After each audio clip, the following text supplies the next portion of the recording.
Hi, my name is Bear Grylls, and today we are going to go on a forest hunt. We might not come back alive, and you do not need to choose where the going. We are going on a long walk off a short cliff.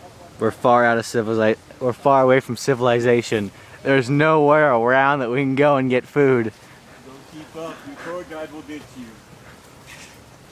I'm right behind you. As you can see, I'm going to be classifying all the plants.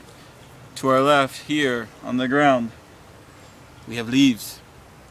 These aren't just any leaves. They are packed with protein. That bark on that tree, for instance, that also is packed with protein. So is that Big Mac over there. I mean, convenient food stop. Hey, after we're done filming this episode of Bear Grylls, can we go to Pizza Hut? Yes. Cool. We can't go because some idiot forgot to pack the money. Kayla Lawson.